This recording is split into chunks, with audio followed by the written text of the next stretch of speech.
One point I want to make here that almost no one makes in the mainstream media because it's too painful, but that I think we can talk about for Equiano, the black murder rate in the USA doubled during Black Lives Matter. That's age adjusted, but it's still absolutely remarkable. So race relations have dramatically worsened during Black Lives Matter, partly because violence has increased so dramatically during Black Lives Matter. That is a black man is a real pity. Like there's no way that's benefited black people, black women, kids.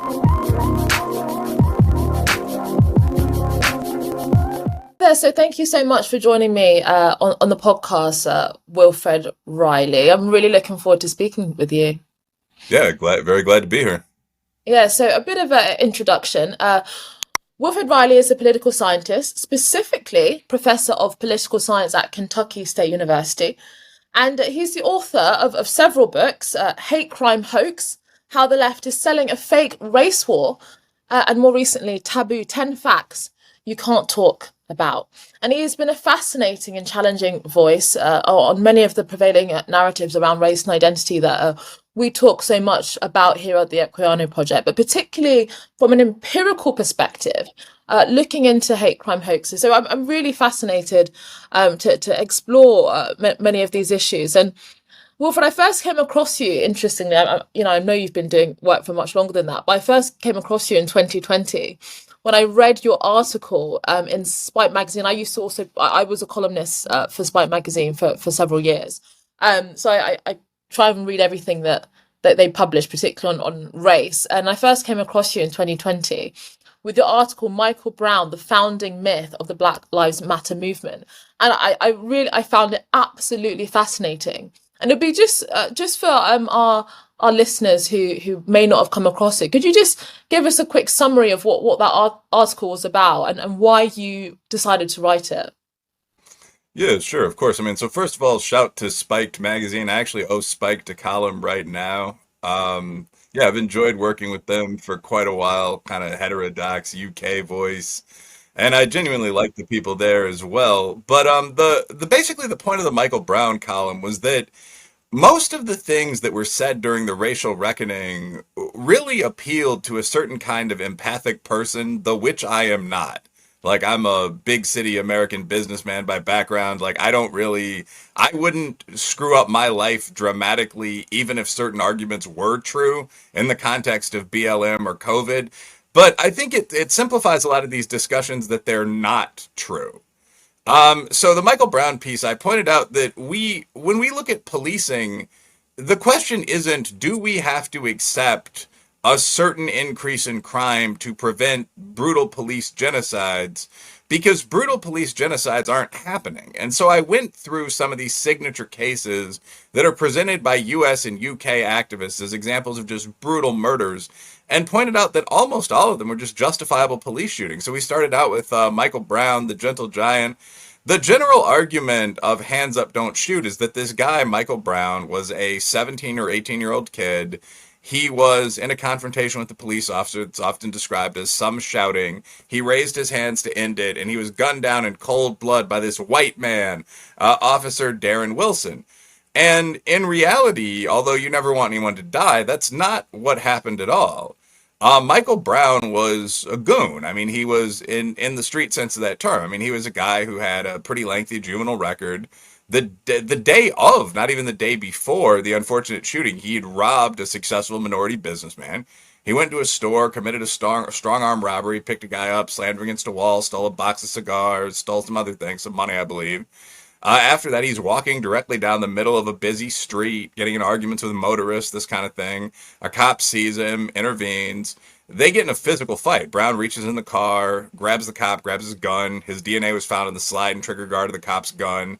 After a physical scuffle where they're punching each other, the cop shoots Brown. Completely justified shooting. Brown falls down, and he's shot a couple times with the firearm, he dies, unfortunately. That's it. Like, that's the entire story. And that's what witnesses initially said until kind of people in the crowd who apparently shared the same affiliation, let's say, as Brown, started spreading a different story. So, I mean, that's and I don't know all of Brown's street background and so on, but I mean, that's pretty much the narrative that came to light as time proceeded. But as the media launched onto this story of, well, this could have been a racialized murder, that's when Hands Up, Don't Shoot went viral. From one or two street witnesses, the alternative narrative started to take hold. And there's still people today that believe Hands Up, Don't Shoot, that this kid was just killed for no reason and that didn't happen.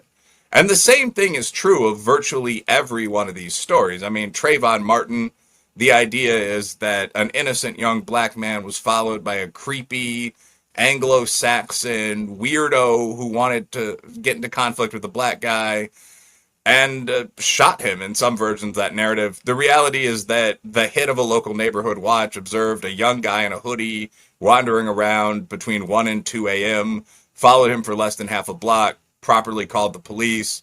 Police told him to kind of, stand the bleep down, like go stand by your car, stop chasing this other male. He did. The guy doubles back, hits him, and these two fairly fit men get in a fight, basically. They're punching each other. Martin is getting the better of the fight. He has Zimmerman on the ground. He's banging his head into the concrete. George Zimmerman has a pistol on him, which is very common in the States. Whatever you might think of that, he draws the pistol, he fires one shot, and fatally shoots Trayvon Martin. That's the entire situation. And had the two men been of the same race, whatever it was, two black guys or two white guys, this would be universally seen as two guys get into a fight. There would be no international recognition of this whatsoever. So I mean that's another one of the famous stories. And so on through Jacob Blake and almost everyone else who might fall in these categories. So that was the point of the Michael Brown piece, that these narratives are made up hero stories. Almost nothing that you're hearing from activists in the mainstream media is true. And you could go on and on with this almost ad infinitum. I mean, we recently saw the collapse of the Canadian residential school story, for example. They finally started unpacking what looked like these horrible mass graves and so on. They turned out to be a bunch of rocks. So you don't want to make too much fun of this, but a great deal of this is just media created racial acrimony. There's nothing real underlying it at all. And it's important to realize this. Okay, well, there's a lot to unpack there, and I think so my first thing too is that I guess why would they do this? And before you answer that question, because I think for a lot of our UK listeners, there's a particular narrative in the UK which is that actually, well, America's really where the race problem's at. That yes, we have our own problems, but we shouldn't really import too much of America's racial culture wars because they're the place that have the real problems when it comes to race and racism. And actually, one of the things that I've tried to push back on that narrative as well is actually that, well, a lot of the discourse about race in America is also not necessarily what's been presented by anti-racist activists. So actually, we've got to challenge a lot of the way in which the discussion's framed on its own terms, irrespective of the particular geographic or cultural context. But I think even those people that would say that America perhaps isn't as bad as some of the prominent anti-racist activists are framing, that when it comes to police brutality, that is a particularly pernicious issue when it comes to the interaction between police and citizens, the way in which there's a lot of gun violence and so on and so forth. So what would you say are the true how would you really frame the police and race issue in America is what my question is. I mean, I think all of this stuff is wildly exaggerated. The United States of America obviously has a long history of racial and class tensions. And as a result of that, there's kind of an activist infrastructure in the USA that really has to be seen to be believed. I mean, the typical middle class black family, I mean, we lived in a working class area, but my mom was a school teacher growing up. I mean, we gave to the NAACP, National Association for the Advancement of Colored People. There were similar organizations in the Jewish community, the Anti-Defamation League, ACLU, sort of civil rights for everyone. I mean, there are massive groups of this kind. What's the one for Muslim Americans? CARE, Council for American Islamic Relations. There must be at least 10 dozen, all of them with budgets in the tens or hundreds of millions. And all of them did very good work back in their day. But I mean, once you've got a massive bureaucracy in place with a $174 million budget, like it's not going anywhere. I don't mean to make jokes, but all these people aren't going to go get jobs. So there's a considerable incentive to press forward with the idea that there were new civil rights problems. You know, the new issue might be trans genocide or something like that, or police citizen conflict. So these storylines are continually forwarded into the US media, and the US media is extremely sympathetic to pretty much any narrative that comes from the left. So when people talk about that kind of Gramscian long march through the institutions, in the USA, much more than in the UK, which I think has a kind of more ossified, very, in Europe in general, there are a lot more traditional structures that are harder to infiltrate, in my opinion. I mean, there's a House of Lords in Britain. But I mean, the little quote unquote long march to the institutions in the USA was pretty successful. I mean, if you look at what happened to the 1960s radicals here. So the US news media, Pew did a famous study in 2004. It's been replicated, I think, twice since, that found that 93% of national media journalists here are either leftists, liberals, or mostly left-leaning moderates. I say mostly left-leaning because there were follow-up questions on things like atheism and late-term abortion. 7% were conservatives or libertarians. So when these stories about civil conflict are, the press releases go out, so on, they find purchase, they find a sympathetic audience. I guess my point here, I don't want to ramble, is that the reality of sort of police brutality is that there's not a great deal of it. I mean, for one of my books, Taboo, I actually went out and looked at the full number of police shootings in the United States. And this was before this was widely known. The Washington Post's The Counted Police Shootings database has been out since, I believe, 2016. And I started looking at this for the book in 2017. The book was published in 2019 or 2020. But what I found, and what people like Heather McDonald found about the same time, is that there are less than 1,000 police shootings in a typical year. Of those, the vast majority are merited. Less than 100 involve unarmed people. And the huge majority involve Caucasians. There are perhaps 200, 250 African Americans that are shot out of that entire block of people. So you can definitely say there might be more hands-on police arrests than there need to be or something like that. But there's 60 million police stops in a year. So the claim that there's a huge body of police violence against normal people really isn't true. I guess that would just be kind of the point. The idea that this is a major social problem in the USA at root seems really, really debatable. So, like, I mean, you'd look at 3 points. Like, one, is this going on? Not really. I mean, there are 1,000 of these cases out of 60 million stops. And that is more common than it would be in most European countries. But we have a far higher crime rate, one, and police carry guns here, too. Does this target mostly blacks? No. Blacks make up 20 to 30% of the people involved in these violent incidents. And there's a higher African American crime rate. I mean, we're a much younger, more working class, more urban population. And you have to adjust for that, which no one ever does, before you can find any evidence of racism whatsoever. When I and others try to do this, I mean, there's either no effect or a very marginal effect of race bias. And then when you get into unarmed people, I mean, you're getting into single digit numbers. I mean, shoe sizes. The number of unarmed, specifically black men, specifically, that were killed by police last year, don't quote me on this, but I think it was 12. So I think that the idea that this is extraordinarily frequent, no, we don't find a lot of support for that, really. Well, no, well, this is really fascinating, and I think for a lot of people, they will be surprised because the narrative is so powerful and it's so prevailing, that you hear people making extraordinary claims about the way that the idea that American police, target and are systematically trying to kill black folk in America, which is obviously an extraordinary claim to make. But then what would you say to those who say, well, yes, the media might be quick to jump on this, but the real reason, the real cause that it becomes such a huge story is the fact of the historical reality of racism, and that the way in which institutions and vehicles of the state did harass and terrorize African American communities for so long that it's so difficult to untether the attitude towards the police from that historical relationship. Well, I think that's a really good point, actually. Like, I mean, I'm black, white, a bit native, but there are two different things there. There's history and then there's reality. So Mhm. actually, I host a podcast called Cut the Bull with Charles Love and the late lamented Shamika Michelle. She left us for national television. But R.I.P. But we recently had a conversation with Bart Taliaferro. Don't want to mispronounce the guy's name. He's black and I think Italian American. Used to be the deputy mayor of Philly. And he brought this up. I mean, he said, I come from these East Coast ethnic communities. There's a lot of distrust for the police.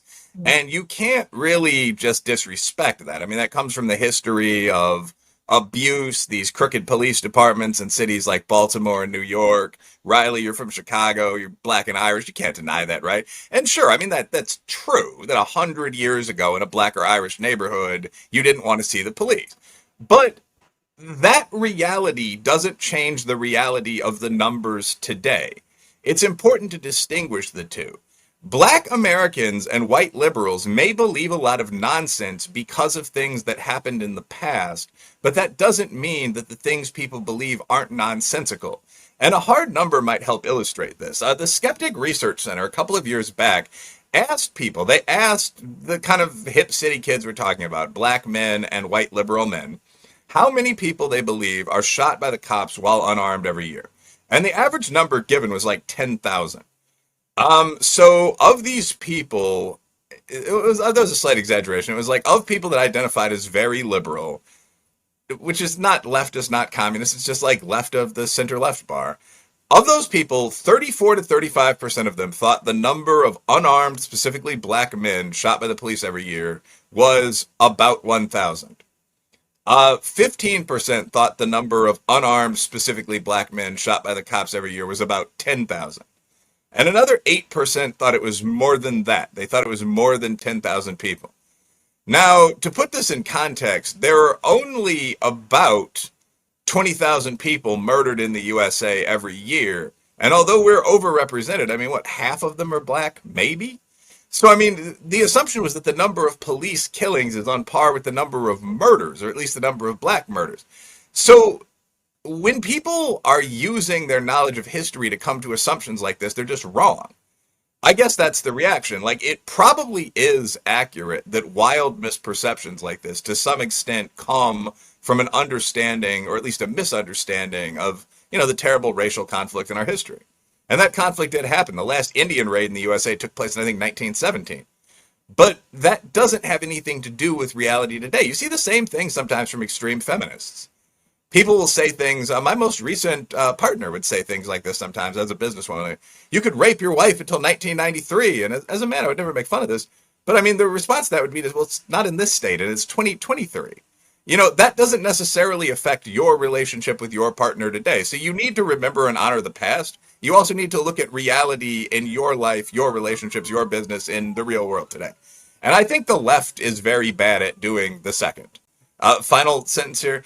You see this very often with people saying, as a black woman or as an Asian woman or something like this, I'm incredibly disadvantaged today in academic admissions. And in the black woman case, for example, Asian woman might be in the USA. But in the black female example, if you're applying to any of the institutions I've taught or been an executive at, no, you're not. One of our focuses is diversity. There would be a boost of several hundred SAT points to bring more high-performing people in that category in. So it's absolutely true that sexism exists. It's absolutely true the past was terrible. It's also true that, the Cleopatra scholarship is a real thing. So that balance has to exist to avoid clownery. Yeah, no, I think you make several very compelling and important points. I guess one of the reason that I find it so compelling is that the wrong answers to the wrong questions make the wrong solutions. So to make that concrete is Yeah. the whole discussion about defunding the police. Well, you end up creating a solution to a problem that may not necessarily be a reality to what you think it is, and then you've created this solution that has not only no actual bearing on the real problem, but you actually just create a whole bunch of unintended consequences. I mean, what was your thoughts on that whole discussion? Because there has been research that actually it did cause increase problems for certain communities where police budgets were cut and so on. What do you think of this whole argument about police reform and defunding the police and different policies in order to address what is supposed police brutality when it comes to African American people? What I thought was what you outlined. I thought that they were proposing a solution to a non-existent problem. And this is a problem in general. So to start a bit further afield, one of the things we often hear is that problems in black communities and Latino communities to a lesser extent, so on down the line, sometimes for women, are due to bias. They're due to racism or sexism or whatever. So the reason that black students are underperforming is racism. It has to be racism. What are you, a genetic bigot? So there's a massive focus on things in the schools designed to fight this subtle racism that's holding back the black kids. We need more black teachers, even if they're scoring 100 points on the boards behind the white teachers. We need to submit everyone to implicit bias training, so on down the line. We might need separate schools for black boys. The real problem is actually very simple, and it doesn't have much to do with, or anything to do with genes either. Jamaican and Nigerian black students in the USA are among the very best performing students, and they're quite black, last I looked. So the real issue is that African American kids study about half as much as white kids, and white Americans aren't exactly known for knocking it out of the ballpark when it comes to picking up the old books. I mean, Southern whites are pretty far down there when it comes to the IQ boards, not to insult a good number of my buddies. So the actual way to boost test scores for black kids is to do what Michaela in the UK, to do what KIPP Academy in the USA, to do what my buddy Ian Rose schools do, hire high IQ teachers who are often going to be white, given that the test scores currently are what they are, long hours, don't tolerate indiscipline, so on. And when you do that, you see that the test scores for black kids match the test scores for white kids, or they're a point and a half behind, whatever it is. But they're quite good. If you focus on the imaginary problem of racism in the Bronx, New York in 2023, you're never going to solve the problem of low test scores, because low test scores in the Bronx in 2023, where every leader is Hispanic or black, clearly aren't caused by racism. It's the same thing here. I mean, the problem with crime in inner city communities, just as, I mean, like I live in Appalachia, which is all white and is not exactly a crime-free zone. So there's an element of entertainment for me when people describe some of these things as minority problems. Like, I mean, those terrible drug-ridden black ghettos, it's like, well, just look outside. I mean, there's an element of irony to the Kentucky and Tennessee debate about this. But I mean, obviously, the problem of crime in inner city slums is not caused by the presence there of police or something like that.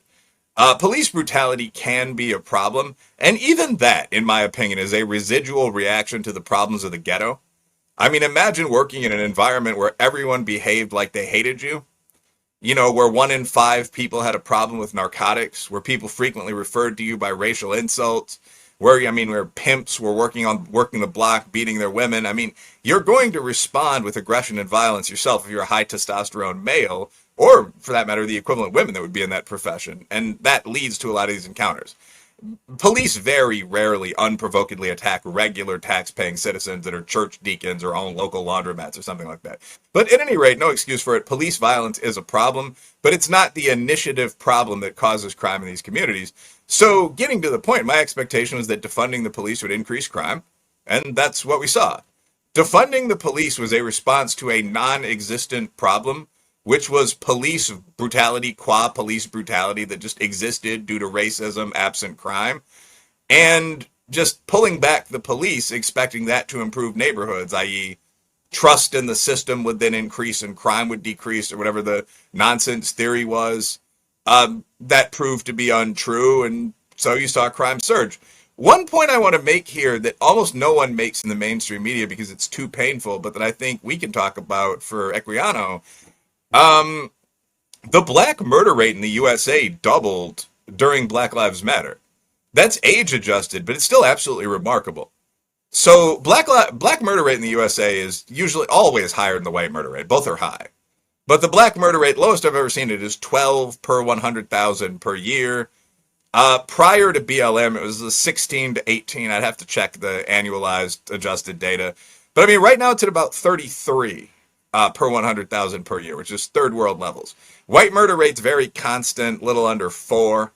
But I mean, so the black murder rate has gone from being high, I mean, 4 to 5 times the white murder rate, to being 10 times the white murder rate. And so again, you're seeing that fear reaction to black people in black neighborhoods that had largely faded that you used to see in the 1970s and 1980s, where a black community is automatically perceived as a dangerous slum.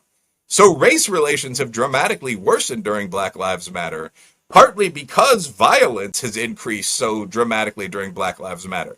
And that's been only a black phenomenon. In Hispanic and poor white communities, which are also quite violent, there's been a backlash to all of this, where people have said, no, I mean, we have enough crime. We don't want golden statues of our criminals. And you've Yeah. actually seen increased funding for police departments in many cases. So it's kind of a weird sort of spiral reaction that we've seen, but black communities have gotten hit very hard, have gotten really negatively affected by all this. And that is a black man is a real pity. Like there's no way that's benefited black people, black women, kids. I want to get on to race fakers, but before I do that, I just want to just touch upon what you've just been saying there. I mean, what do you say to those people who say, okay, well, even if racism isn't the most important factor, you know, the reality is for a lot of poor black folk, there is a compounding of several different factors, whether that's poor quality education, lower expectations, broken families, uh, economic underinvestment, all those kind of issues that people talk about and associate with a lower socio economic outcomes, and that is particularly pervasive amongst particularly poor black communities, and that in that sense, in order to get to the kinds of things that you're talking about, like the Michaela School and other schools, we need people to actually specifically focus on the challenges afflicting poor black communities, and not take a colorblind approach, which just looks at it based off of inequality more broadly, or looks at it based off of poverty, but actually that there's a specific problem. Some of the things that you just touched upon, like the specific ways in which actually some African American communities are diverging from other communities, and that needs specific targeted intervention by the state. I mean, asking for the Appalachians and the Mexicans, why would any of that be specific to black communities? I mean, the only thing that you mentioned that's specific to black communities is the idiotic liberalism that increased the black crime rate. Like, I don't mean to make dry jokes, but all the rest of that stuff, fatherlessness, is identical across all the communities we've mentioned. So I do think there's a real intersectionality, but in real social science, we don't use that term. So intersectionality is just the idea, as you, of course, you know, that multiple things can affect your life outcomes, which in the purely qualitative world that the Judith Butlers and Kimberly Crenshaws come out of was seen as kind of a genius idea.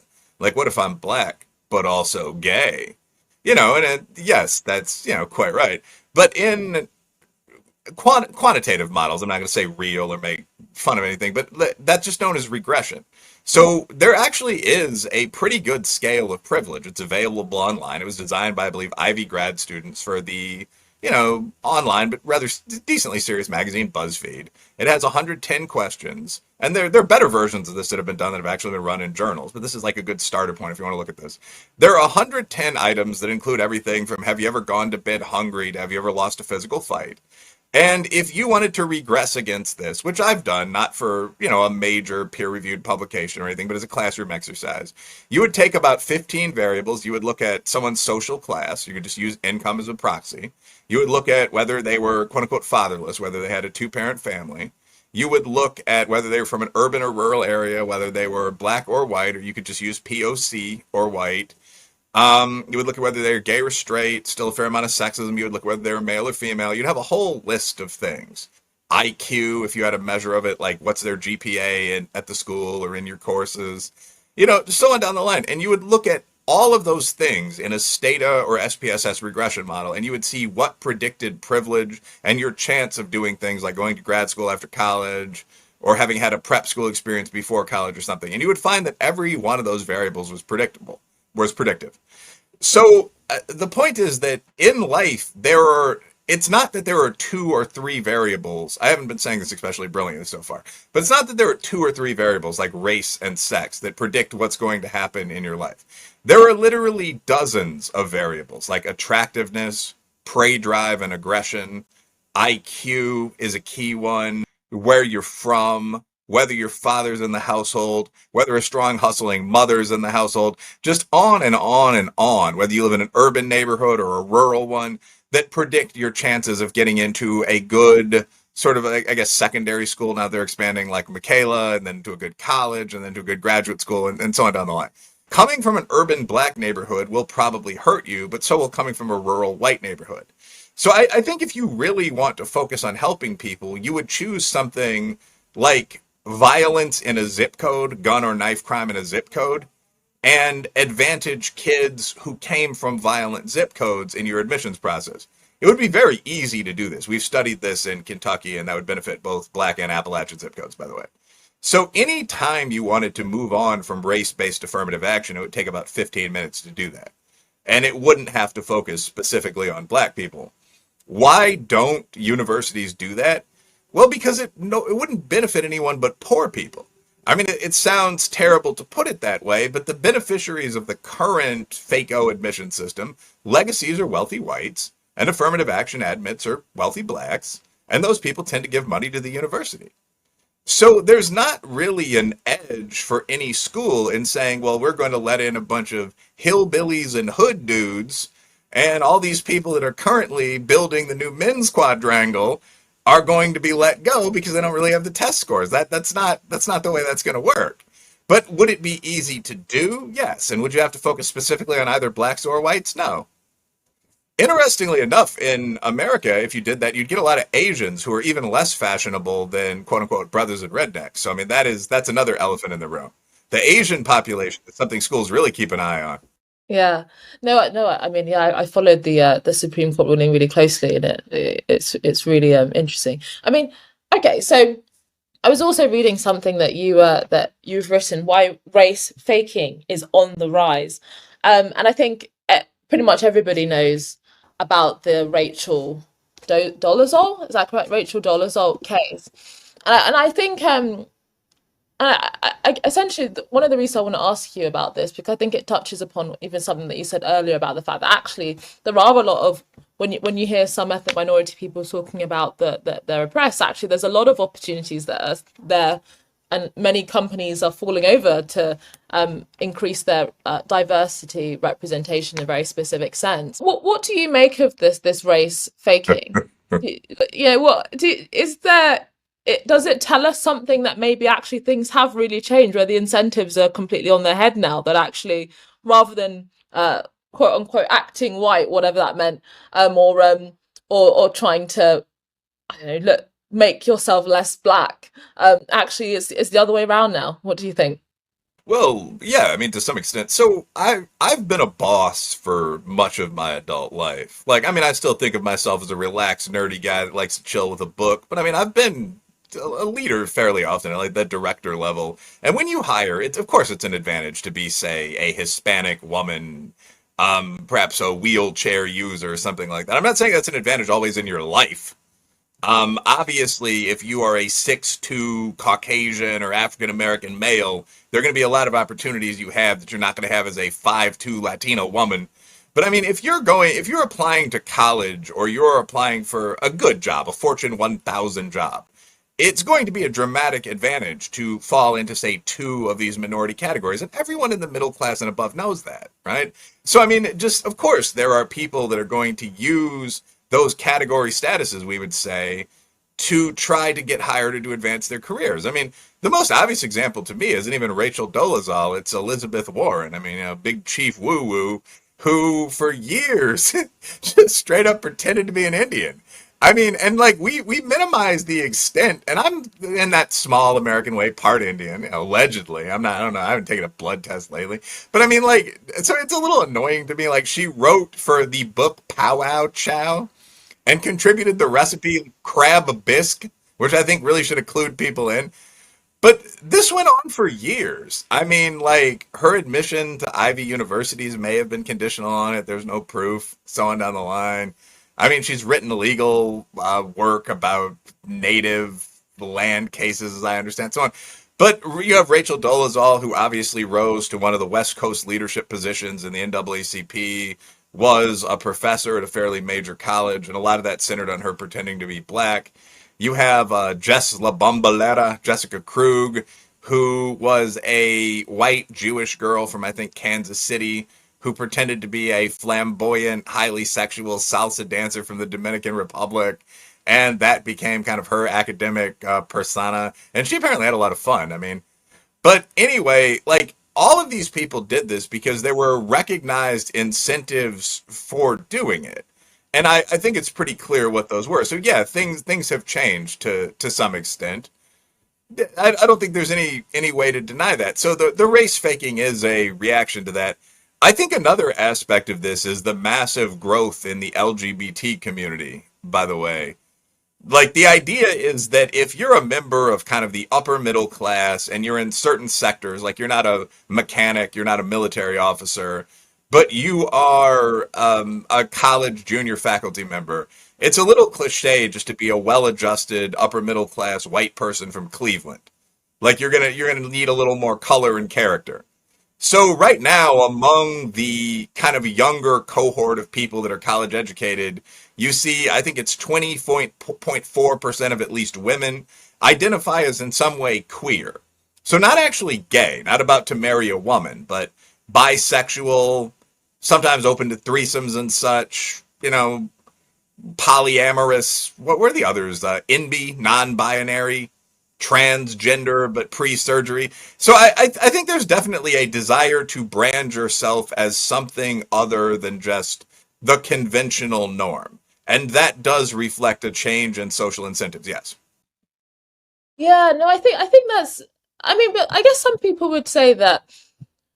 Uh, I mean, this is more of a kind of elite preoccupation that it is more of a fad, but actually the underlying reality. So for example, and I was speaking about this with someone else quite recently, that actually you might get like a heterosexual man that's like, I don't know, dating or married to another heterosexual woman, but they're what she has blue hair and he wears lipstick, and they're both like claiming that they're queer, but actually fundamentally, yeah, that fundamentally it's the same dynamic. I mean, what would you say to those who say that it's is more of a fad than actually revealing uh, anything important about the way in which uh, power and inequality shifted.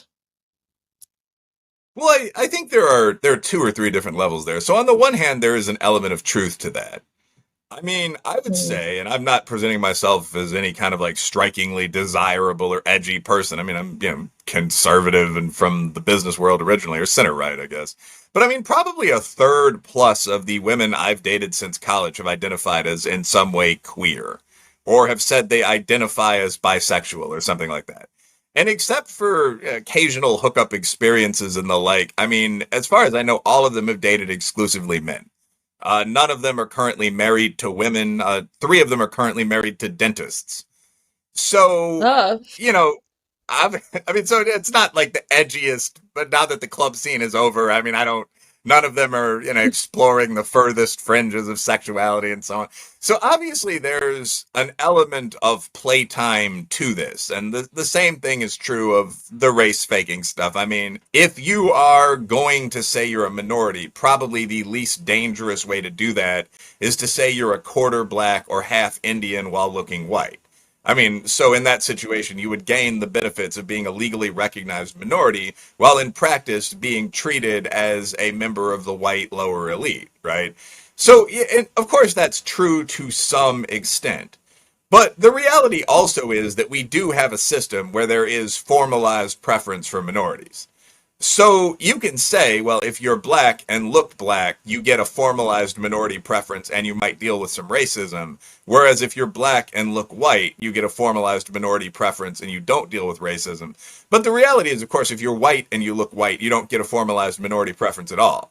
So I think that those are the two levels I'm referring to. Like, of course, there's some white guys playing around, but formalized minority preferences do exist, and this is part of an overall trend that we do need to recognize. Like when people say nothing has changed in America and nonsense of this kind, the USA desegregated in 1954.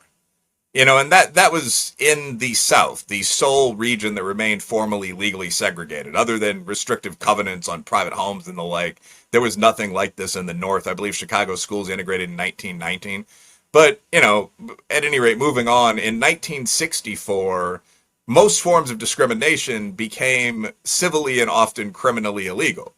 In 1967, Philadelphia Plan, pro-minority affirmative action became the law of the land. So all of this stuff has actually been the rule, not the exception, not the revolutionary challenge to the rule for decades, for close to 70 years.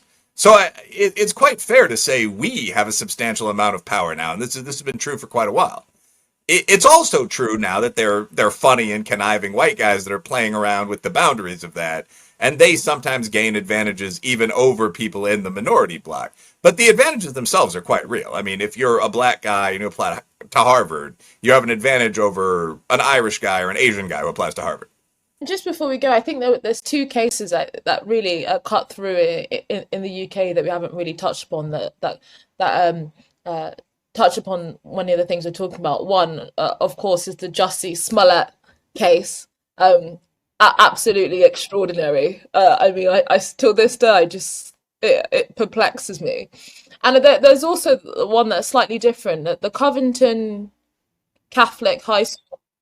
Um, and I think both of them are really striking for similar but slightly different reasons. I mean, the Covington boys, it's that they didn't.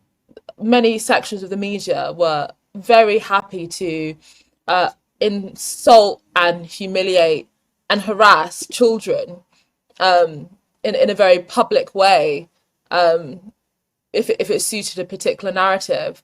And then obviously the Jussie Smollett, it's extraordinary that, I mean, from what eventually transpired, he confected this entire falsehood, presumably on the basis for clout. He must have felt invincible, that he didn't think that he thought he was going to get away with it, which is really something on itself. And I think, I mean, both of those cases really do highlight, I think, the the perverse incentives, the narrative capture, and the way in which so much of the media that are ostensibly meant to be critical and journalistic and investigate things truthfully are very easy to jump on things that will show or exacerbate polarization. I mean, what do you think? Because yeah, what do you, I know you've talked about it a little bit on the podcast, but the role of the media and the role of individuals that are willing to exploit this particular dynamic, it is really extraordinary. The cases themselves were absolutely ridiculous. I mean, the Jussie Smollett case, I actually said on Facebook and Twitter the day after Jussie Smollett happened that there was no way this had actually occurred. I mean, I don't know if you're familiar with the entire backstory of the Jussie Smollett case, but I'm originally from Chicago, and Jussie Smollett's claim was that on the coldest day of the year, which in Chicago would make it maybe -10, Smollett had left his hotel room to get a sandwich from Subway, and he was walking down the street through this blizzard, and he was set upon by two guys that were dressed in full Donald Trump MAGA gear. So they were wearing red hats, they were wearing patriotic ski masks, whatever that means, like an eagle or something. They were carrying a rope, like a lynching noose in their hand. They had a gallon bottle of bleach. They attacked him, these two big Caucasian guys, but he fought them both off. He was ready to go. He's carrying a Subway sandwich in his hand. By this point, he'd already gone and gotten lunch, I guess. So Smollett beats these two guys in a fight. Oh, they approached him by saying, you're that empire nigger, excuse the language. Like, these big Trump guys were big fans of this niche show starring gay rappers. So, okay, they approach him, he beats them up, But however, during the fight, they throw bleach on him. They put a noose around his neck. He flees back to the hotel. Blows are exchanged on both sides, of course. Honors about even. He gets to his room holding the now crushed sandwich, noose around his neck, and friends persuade him to call the police. And when I heard this story, and this all takes place in Streeterville, which is the young professional neighborhood of Chicago, stayed there briefly. Friends live there. The neighborhood's maybe 10% black, maybe 15%. It's probably 10% gay. It went 92% for Hillary Clinton. I mean, so when I heard this story, I was just like, this is that bullshit. There's no way this happened. So the police look into it, and you know the rest of it. They found out that Jussie's friends from the gym, the Olsen Dario brothers, who are not only black, but from Nigeria. I mean, like, these dudes look like Adam. These guys are, both of them are like 6'2", Diesel. These are the people that are responsible for this happening. Smollett had written a check to them. It's got his fingerprints on it. It's in his signature. It's for the amount that they say they were paid for the crime. Anyway, all this goes down. Smollett is charged with a series of crimes. Anyway, I knew from the start that this was almost certainly false. It was exposed as false very rapidly, although Smollett refused to admit it. And I think that the real question is about media reaction to it, and that pipelines into Covington Catholic, which is a similar story. I mean, the claim there was that a group of high school students and athletes from a prep school that's actually quite near me surrounded a Native American Indian elder. They took his rain drum from him. They were chanting things at him like "build the wall," which is a damned ironic thing to say to an Indian. This was all completely unprovoked. And in that case, it turns out that what actually happened was that the Indian guy walked up to the white kids, just kind of confronted them for no reason. He thought they were sort of political ops and started beating his drum. There was a little teasing back and forth. And a group of other adult men got involved. These were black Hebrew Israelites who started shouting random offensive things at the Covington Catholic kids, some of which were quite funny, actually. One of them said the kids looked like a school shooter convention. But, I mean, so it's just these three groups of men insulting each other. The kids responded pretty well. I will say, like, a team of athletes from my old high school would have stomped all of these dudes into the hospital. Like, if there were, like, 5 Israelites and, like, the native guy, like, none of them would have escaped the scene. Like, just, it wouldn't have been a racial thing at all. They just would have all been badly injured. The kids would have left and gotten on the bus. That would have been it. But anyway, I'm not encouraging that sort of behavior. But anywho, so that became a national story of like white kids smile and smirk at, native fellow. So why do these become stories though? That's the real question. This gets again into what we've been talking about with what I call the narrative, capital T, capital N, which is the 93% left, 7% right media continually feeding these stories of racial dissent out to the population. And this really does, all banter aside, happen all the time. I mean, so we talked about this idea of constant police violence. And this is something that is consciously propounded. So when you look at police shootings in the USA, I mentioned 70 to 80% of them involve a Hispanic or Caucasian victim. Those cases, I actually broke this down statistically for my book Taboo, receive 10 to 20% of all coverage of police violence. So they're simply not discussed in mainstream non-Fox media. They're just as disturbing. I mean, when you talk about George Floyd, although that wasn't a shooting, or Jacob Blake, you could as easily talk about Dylan Noble, Tony Timpa, so on down the line. There are at least 8 or 9 more. It's hard for me to remember them now that the book is done. But nobody does. So those don't become stories. Another thing would be interracial crime. The media is virtually obsessed with interracial crime of the George Zimmerman, Dylan Roof, so on variety. The reality is that violent crime involving whites and blacks makes up a tiny, tiny percentage of crime. It's about 3% of what we call index crime, which is violent crime or most serious property crime in a typical year. So we don't really need to discuss this at all, but if we're going to, it's worth noting that it's 80 to 90% black on white. Like it just is. There are 5 times as many whites and they have more money. So flipping that so that, again, 70 to 80% of the coverage of interracial crime, more than that, in fact, last year, focuses on white on black crime is just a bizarre thing to do. You're literally telling a story by manipulating the numbers that way. So why does the media do this? I mean, I have my suspicions given the political breakdown, but that they do it is undisputable. And that's what they did with these stories. I mean, both were presented for weeks as evidence of objective, real racism. Both collapsed. Stories like this, not to go on too long, but inevitably collapse. I mean, the residential school story is something that we're seeing right now. The mistake there almost was cockiness. Like one of the great native nations in Canada, I think the Cree actually decided to dig up. They kind of believed the media. They decided to dig up one of the residential schools in Kamloops. And I think they had suspected that they couldn't just be being lied to, and all they found was a couple of beds of rocks. And those of us in kind of the heterodox media knew that all they would find was a couple beds of rocks. But I mean, the chief, who seems like a good guy, was genuinely shaken and it was just sort of, you said, you know what I mean? This was BS all along. And I think the response is yes, because it's all BS. Why is it all BS?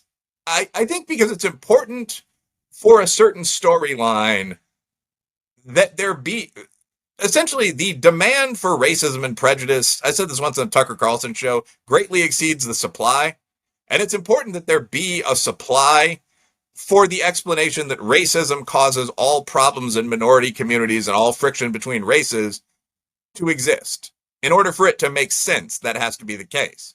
If there's very little supply of racism and racial conflict, all of these other scary theories, culturalism, even hereditarianism, start to rear their heads, and that can't ever happen.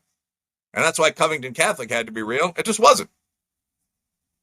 Well, thank you, Wilfred Reilly, for the your amazing and fascinating contributions. Everyone, buy his books, Taboo, 10 Facts You Can't Talk About, touching upon many of the things that we've discussed on this podcast today. And please check out Wilfred's work on Twitter, on his articles, and all of the interesting commentary and thoughts that he does on this subject. Thank you so much for joining me.